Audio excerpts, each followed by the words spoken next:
Why didn't God destroy every demonic force after the flood? If the world was wiped clean to start over, why are we still fighting the same battles today? There is a figure mentioned in ancient texts that most modern Christians have never heard of: Mastema. He isn't just another name for the devil. He is the one who stood before the Creator and made a proposal that changed the history of the human race. And here is the part that will shock you. God actually agreed to his terms. Why would the Almighty let a master of deception keep 10% of his army on Earth, on purpose? What did that deal cost humanity, and what does it mean for your life today? We're going to open the scrolls that were meant to be forgotten. To understand the state of the world today, we have to look at the Book of Jubilees, a text central to the Ethiopian biblical tradition. In our modern Bibles, we have a very simplified view: God versus Satan, good versus evil. But the ancient texts give us something much more complex. They introduce us to Mastema. Mastema isn't a chaotic, mindless monster. He is a prince, a legalistic, strategic entity. In the tradition of the Ethiopian church, Mastema is the overseer of the spirits of the children of the Watchers. He is the heir to the corruption that brought about the flood. While Satan is often seen as the adversary of God, Mastema is presented as the adversary of humanity. He doesn't just want to destroy us, he wants to administer us.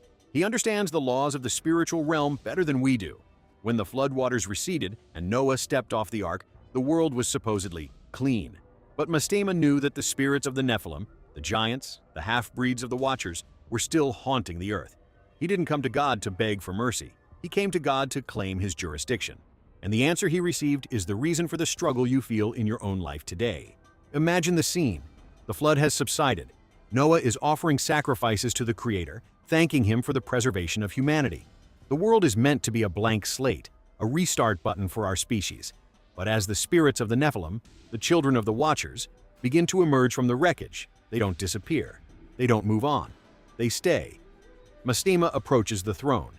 He doesn't come as a supplicant, he comes as a lawyer. He argues that these spirits, the offspring of the corruption, are his rightful possession. He points out that if God wipes them all out, he is destroying his own work of testing humanity. Mastema's petition to God is as chilling as it is precise. He asks for the authority to keep a portion of these spirits, a tenth, to serve under him, while the rest are to be bound in the place of judgment.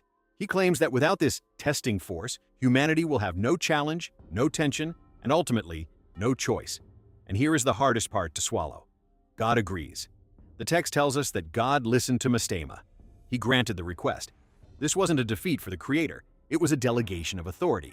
Mastema is given the right to rule over the 10%, to deceive, to tempt, and to lead the hearts of men away from the truth. This deal turned the earth into a proving ground. It transformed human existence from a walk in the garden into a walk through a minefield. Noah and his descendants were handed a world that was legally occupied, and we have been living in the shadow of that contract ever since. It's easy to look at the deal between God and Mastema and see it as a tragedy. But if we look closer at the Ethiopian tradition, there is a profound, albeit difficult, logic to it. Why would the Creator allow this tenth to remain? The answer lies in the concept of free will. In the ancient worldview, a choice is only a choice if there is a real alternative. If humanity were forced into obedience, we would be nothing more than biological machines.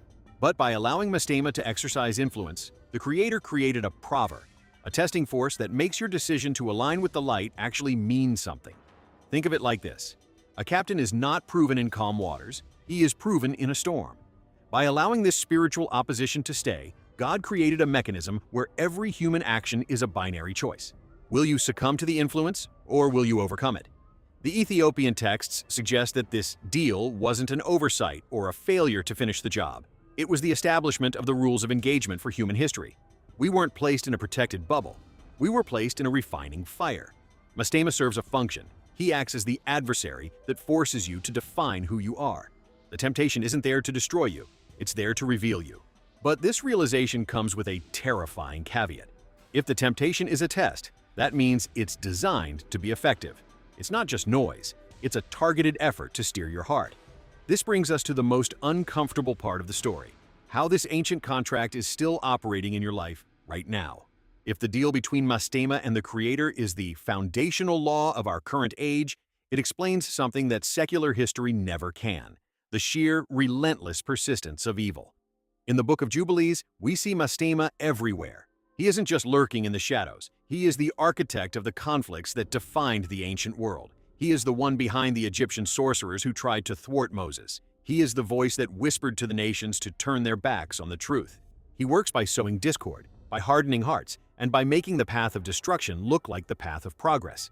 This is why, in the Ethiopian tradition, the world is described as a place where the powers of Mastema are constantly let loose. He isn't just an external enemy, he is the steward of a system of trial. He feeds on our confusion, our hatred, and our propensity for violence.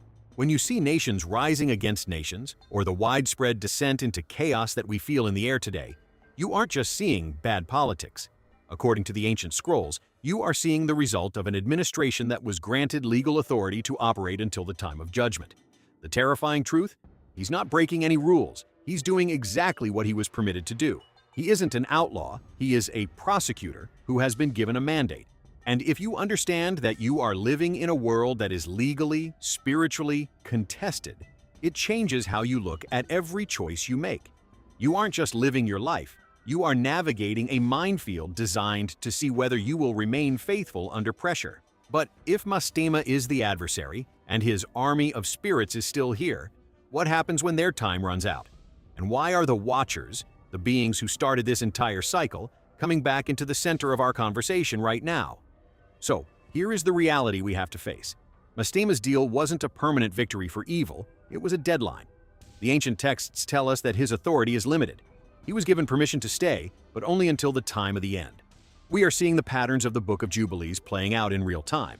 The same influence that led to the corruption before the flood is being mirrored in our era of disclosure. The Watchers, the Nephilim, the influence of the 10th, these are not just metaphors. They are the reality of the spiritual struggle you are living in today. You were born into a world that is legally contested.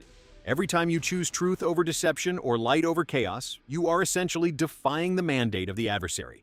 But the most important question is not what Mastema is doing. It is what you are doing with your freedom. If this is a test, then the test is almost over. The narrative is shifting, the masks are falling, and the entities we thought were myths are stepping back into the light of our history. We've only just scratched the surface of what the Ethiopian scrolls reveal about the final act of this story. In the next video, we are going to look at the Oath of the Watchers and why they are returning now. If you want to understand the timeline of the end and your place in it, hit that follow button. The investigation into the forbidden history of our world has only just begun.